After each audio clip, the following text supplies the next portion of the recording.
शतानंद गुरुदेवाय नमः। जय श्री राम, जय श्री हनुमान। आइए श्री राम कथा में प्रवेश करते हैं। काकभूषणी महाराज कहते हैं, कल हम क्या करने वाले हैं यह हमें पता होता है, किंतु हमारे साथ कल क्या हो सकता है यह समय के गर्भ में छुपा है। राजकुमार शत्रुघ्न जी बड़े प्रसन्न हैं कि अब हम कल प्रातःकाल अयोध्या पहुंच जाएंगे।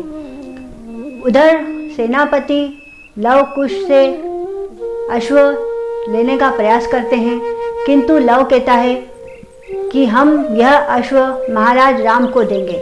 जाओ उनसे जाकर कहो कि हमने उनकी चुनौती स्वीकार कर ली है।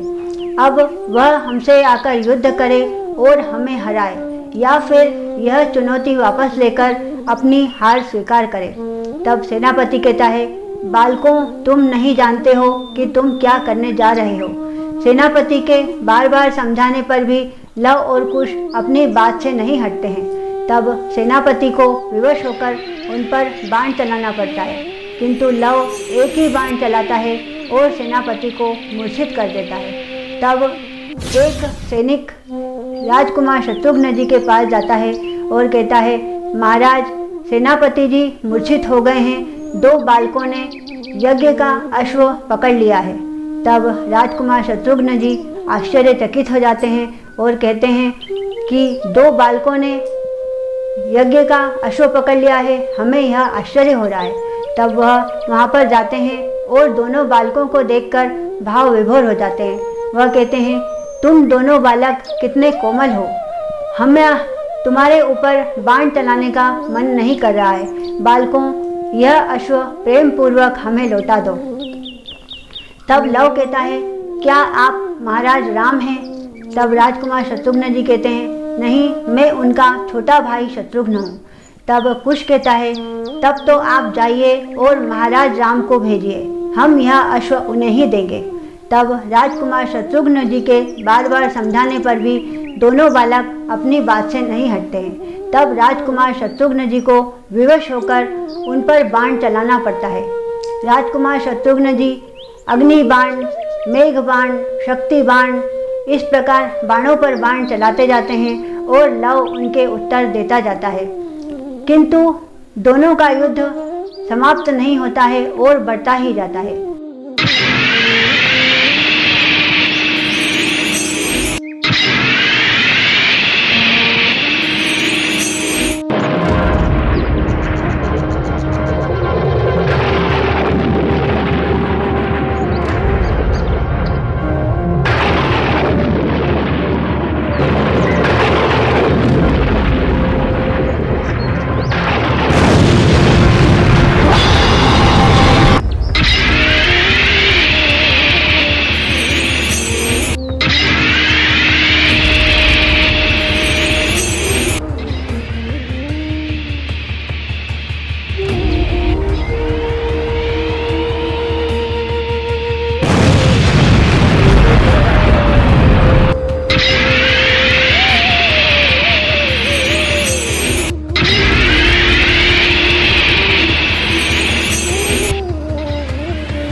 तब लव अंत में एक बाण चलाता है और राजकुमार शत्रुघ्न जी को मूर्छित कर देता है।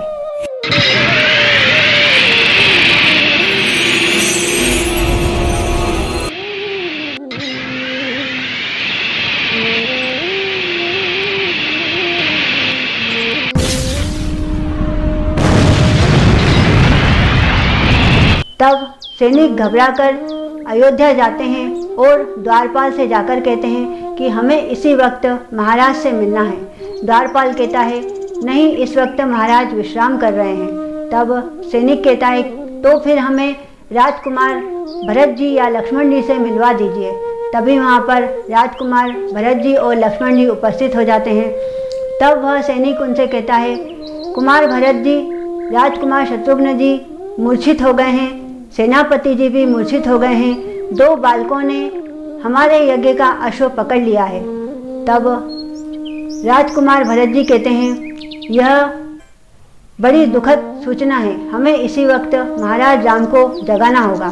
तब भरत जी और लक्ष्मण जी श्री राम प्रभु के पास जाते हैं। श्री राम प्रभु जाग रहे होते हैं। वह कहते हैं क्या हुआ भरत?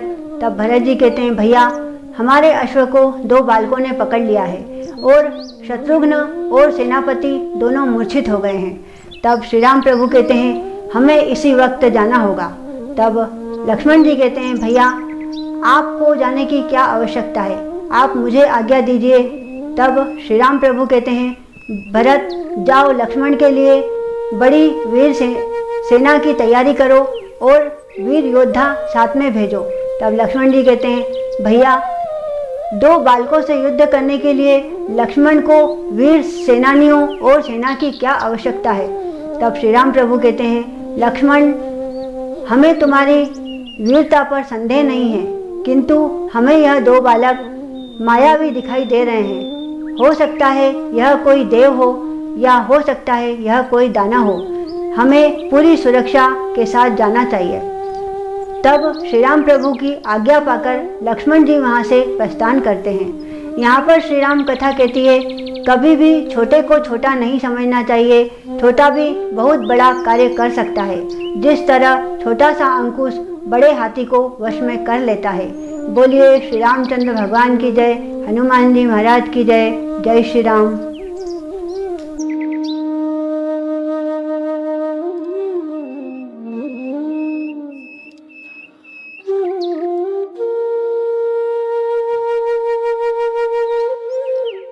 Yeah.